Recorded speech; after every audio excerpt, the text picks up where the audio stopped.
This morning, I opened the attic door and met the eyes of a puma. Not a dream, not a shadow, not a trick of the light.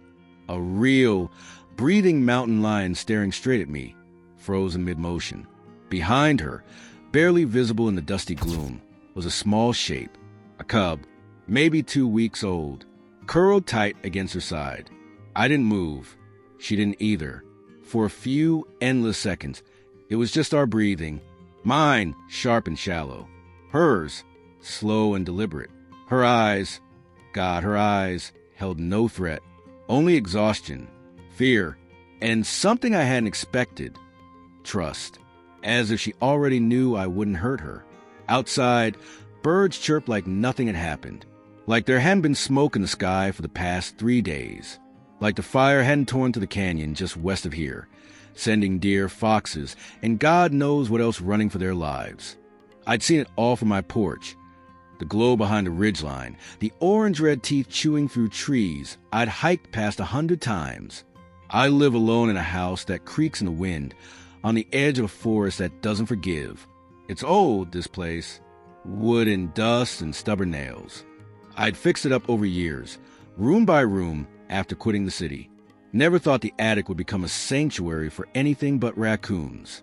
Never thought I'd be staring down a mother puma.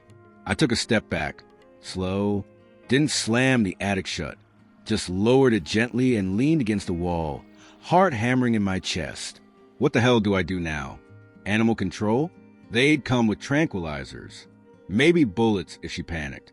Wildlife rescue? Too slow. And let's be honest, I didn't want anyone near her.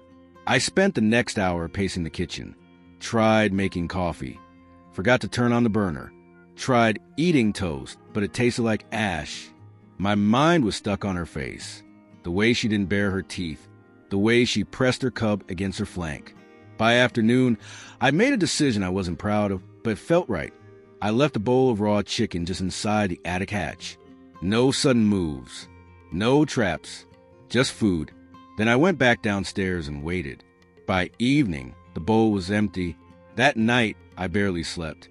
Every creak of the house made me flinch. But nothing happened. No growls. No thumps. Just silence.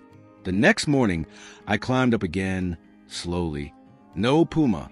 Just shadows. But I noticed the insulation had been rearranged into a rough kind of nest. And paw prints. Big ones. That's when I knew. She'd moved in, and I had just made the most dangerous, stupid, absolutely human decision of my life. I was going to help her, whatever that meant. It's been 5 days since I first saw her. I still haven't told a soul. Every morning, I leave meat by the attic hatch and listen. Sometimes I hear soft padding, the scrape of claws on wood. Sometimes nothing at all, but the food always disappears. I haven't tried to go up there again. It feels like entering a sacred space, and I don't want to betray the uneasy trust we built. So I sit at the kitchen table, coffee in hand, and listen. She's quieter now, more careful, but still there. One morning, I caught a glimpse. The hatch was open just a crack, and I saw her watching me. Her cub was nursing, a small bundle of fur pressed to her belly. She blinked slowly, like she recognized me. I whispered, "You're safe here." That afternoon, my neighbor Jim showed up, uninvited. "Hey," he said, tapping the screen door. "You smell that? Something's off. Like wet fur." I forced a laugh. Probably raccoons. Or a dead squirrel in the attic. "I'll check it out." Jim frowned. "You should be careful. You know, they spotted a mountain lion on the ridge last week. Fire pushed them close." I shrugged. "I'll keep an eye out." He lingered, just saying if something happens and you knew / you'd be liable. "Noted," I said, and closed the door. I sat down hard. My hand was shaking. Jim's not a bad guy, just a nosy one. But if he sniffed around more, if he heard the wrong sound, I knew what he'd do. Call someone. End it all. That night, I dreamed of fire. Not the one from last week. The one from years ago. I still remember the heat slamming into our car windows as we raced down the canyon. Smoke choking the sky. My wife's hand gripping mine. Her voice, calm despite everything. We made it to the bottom, but the wind turned. A tree snapped. The fire leapt. She didn't make it out. They call it an act of God. I called it a wound that never closed. When I woke up, it was still dark. I walked outside barefoot just to breathe. The forest smelled like ash. Still healing. Like me. The next day, I went into town and bought a small motion camera. One of those trail cams used by hunters. I told the cashier I had raccoons in my attic. He nodded like he'd heard it 100 times. Back home, I climbed the ladder slow. Quiet. I left the food like always, but this time I set the camera up near the hatch. Just enough to catch movement, not enough to feel invasive. That night, I watched the footage. She came into frame at 2:13 a.m. Her eyes glowed from the infrared. She looked tired, thinner than I'd thought. Her cub stumbled after her, still wobbly but curious. She sniffed the food, then paused, looked straight into the lens. My chest tightened. Then, something unexpected. She licked the cub's head, nuzzled him close, and, just for a second, closed her eyes like she was safe. The next morning, Jim returned. I pretended not to see him, but he called out, "Saw your lights on last night. Everything okay?" "Fine," I said too quickly. He walked closer. "You sure there's not something in that attic of yours?" "I keep hearing stuff." I forced a smile. "Just raccoons." I set a camera. "Nothing big." He narrowed his eyes. "Well, if it's more than that, you better tell someone. This isn't a zoo, man. You got kids hiking out here." I nodded, then shut the door again. Back inside, I sank to the floor. I was in deeper than I thought. This wasn't just a secret anymore. It was a choice. Every day I didn't call for help, I was taking a side. That night, I watched the footage again. The cub had started pouncing on the insulation, a little clumsy predator. The mother just watched, tail flicking. Then, as if sensing something, she looked toward the hatch. Toward me. I whispered to the screen, "I won't let them take you." I meant it. I should have checked the roof. That night, around 3, the motion alert buzzed on my phone. I was already half awake, nerves on edge. I grabbed it off the nightstand and opened the live feed.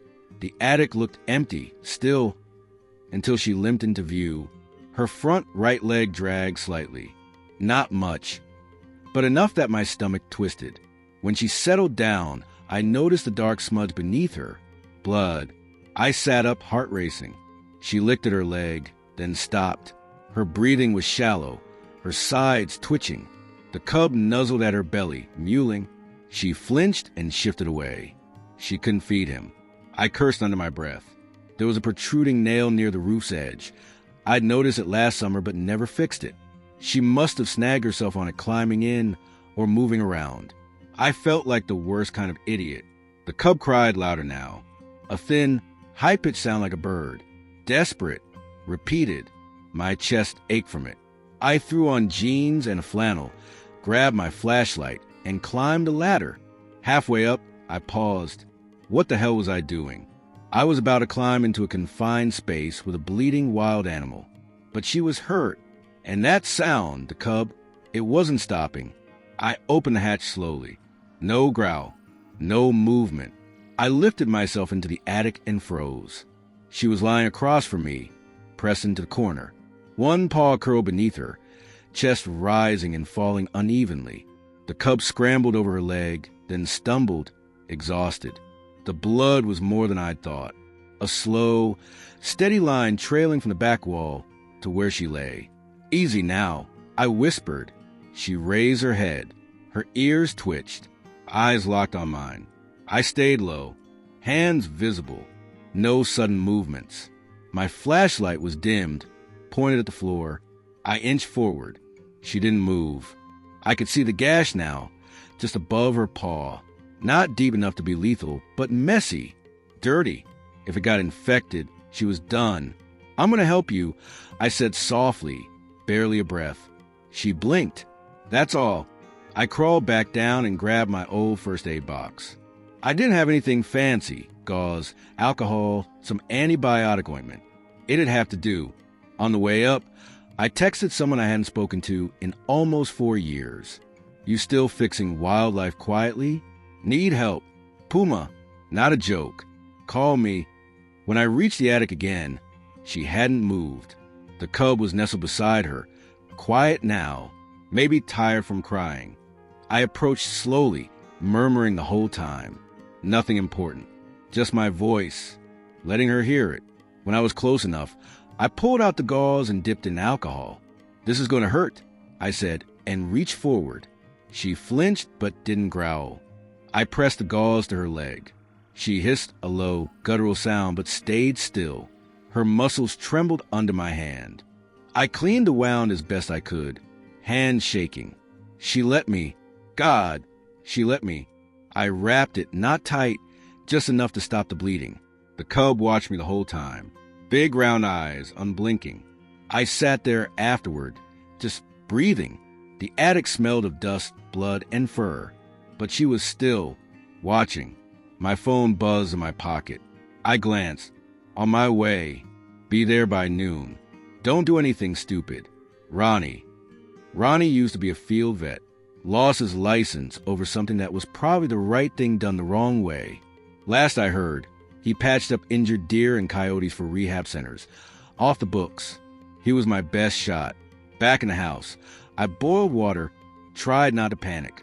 Every creak above made me jump. When Ronnie arrived, he took one look at me and said, "You look like hell. Wait till you see upstairs," I said. He followed me up, toolbox in hand. No questions, just the way I needed it. In the attic, she tensed at the sight of him. Her body rose slightly. Protective. Ronnie crouched, eyes calm. "Beautiful girl," he whispered. "Let's see what we can do." She didn't move as he approached. Didn't growl. Just watched. Same way she watched me. As he cleaned and stitched the wound properly, he glanced back at me. "You know what you started here, right?" I nodded. "Then let's make sure she makes it." And somehow, in that quiet, bloody attic, I knew we already had. Ronnie came back twice that week, just to check on her. Said the stitches were holding, no sign of infection. He didn't ask questions he didn't want answers to. Just gave me more ointment, some powdered antibiotics for food, and a long look before leaving. "You're not just feeding a wildcat anymore," he said. "You're raising her cub like it or not." He wasn't wrong. 3 days after the wound was stitched, I opened the attic hatch and heard soft rustling. I climbed up slowly and found the mother stretched out near the far wall, her head resting on her front paws. Her eyes followed me, but there was no tension in her shoulders this time. No fear, just tired calm. The cub, however, perked up. When he saw me, he bounded forward, clumsy and wobbly, all paws and no coordination. He bumped into a support beam, then looked at me like it was my fault. I laughed quietly. "You're a menace already." He let out a soft mew and darted back toward his mother, but stopped midway and turned, tail flicking. He was playing. With me. I sat cross-legged on the dusty floor and stayed still. He crept forward, sniffed my boot, then pounced on the lace. His little teeth didn't do much damage, but he shook it like he'd caught a squirrel. His mother watched, unmoving. No growl, no warning. She was letting this happen. I reached slowly into my pocket and pulled out a small bit of cooked chicken. Held it out. The cub approached, sniffed, then snatched it and ran off like he'd pulled off the greatest heist in history. He settled beside her and gnawed it down with tiny growls of satisfaction. She licked his ear once, then looked at me again. That look, it wasn't trust exactly, more like resignation, but in a way that meant, "I know you now." Later that morning, I walked out past the tree lean. Just needed air, needed to see how bad things were. The forest was still hushed. Charred trunks stood like broken teeth. The ground was black and brittle, flaking under my boots. No bird song, no squirrels, just wind. A patch of fur near a log made me pause. Something small hadn't made it. I didn't get closer. By the creek, I knelt and splashed water on my face. Stared at my reflection. I didn't look like myself. Rougher, eyes sunken. When I came back up the trail, Jim was standing in my driveway, and he wasn't alone. A tall man in a khaki vest stood beside him, Hands on his hips, a badge on the vest, a name tag I didn't try to read. Game warden. Heard some noises last night, Jim said. Thought it might be more than raccoons. The warden gave me a polite but hard look, just checking on things. With all the displaced wildlife lately, we're asking folks to report any sightings. Haven't seen anything unusual, I said, trying to keep my voice level. Jim raised an eyebrow. Really? Not even a mountain lion? I forced a laugh. If I saw a mountain lion, I'd be calling you guys not hosting it. The warden didn't smile. He sniffed the air. Smells like predator around here. Musk, you sure you haven't had anything hiding out? I shrugged. Maybe a bobcat passed through. Happens. Mind if we take a look around? My stomach flipped. House is a mess, but go ahead. Nothing to see. They didn't ask to go up. Just poked around the shed, the side yard, under porch. I kept glancing at the attic window, praying they wouldn't hear a sound. After 10 tense minutes, the warden nodded. If you see anything, call us. Of course. They left. Jim gave me a long look before walking off. That night, I sat in the attic again. The cub climbed into my lap, curled up like I'd always been there. His fur was warm, heartbeat quick against my thigh. His mother watched for a long time before finally lowering her head. And for the first time, she closed her eyes. I knew it had to end, even before the cub curled in my lap for the third night in a row, before the mother let out that low, contented rumble in her throat, before the attic no longer felt like a hiding place, but a home. I knew it. You can't keep wild things, even if they stay. Ronnie had said nothing the last time he checked her stitches. He looked at the cub, then at me, and his expression softened. She's healing, he said. Too well. They'll need to move soon. If they don't, someone will notice, or she'll forget how to run. I didn't answer, just nodded.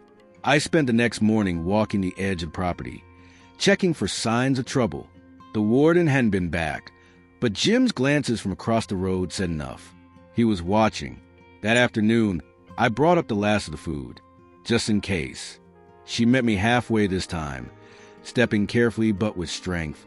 Her gait was smooth again. Her cub scampered behind, bouncing off the beams like a rubber ball. I knelt and offered the food. She took it gently, no hesitation. When she finished, she didn't retreat. She just looked at me. Her eyes didn't plead this time. They understood. It was time. That evening, just after sunset, I opened the attic hatch and sat near it, waiting. No flashlight, no food, just me. The house creaked around me, but I didn't move. Around 9, I heard soft footsteps. Then 2 shadows approached. She came to the opening and paused, looking down at me. I nodded. She climbed down slowly, testing each step of the ladder with her weight. Then the cub followed, more confident than he should have been. I opened the back door. She walked past me, tail low, muscles taut but calm. The cub trotted ahead, pausing every few feet to glance back. I followed them. We crossed the yard in silence. The moon was low, the trees skeletal against the sky. The forest edge loomed ahead, still scarred but regrowing, green fighting through ash. She stopped at the edge, ears flicking. The cub bounced in circles around her, then darted forward into the brush. She didn't follow immediately. She looked at me, not with fear, not with regret, just something I couldn't name. She turned to go, but then just a few steps in, the cub stopped. He turned, trotted back toward me. My heart jumped. He came close, too close, and pressed his head against my shin, just for a second. Then he spun and ran back. She was waiting, and when he reached her, she glanced over her shoulder. Her eyes caught mine. She held that look. 1 breath, 2, then turned, and they were gone. I stood there for a long time. The house felt wrong when I came back inside. Too big, too empty. I climbed the attic ladder out of habit. The insulation was flattened where she'd slept. A few paw prints, already fading. But near the center, where the cub used to play, something small sat on the wood floor. A dead mouse. Fresh, unchewed, left on a folded bit of cloth I'd used to clean the cub's face once. I stared at it, not sure whether to laugh or cry. Outside, the wind picked up. The attic creaked, but it wasn't the same creak. Something in the house had shifted, not broken, just different. I sat on the floor, holding the cloth, listening to the silence. And somehow, in that silence, I heard everything I needed to know.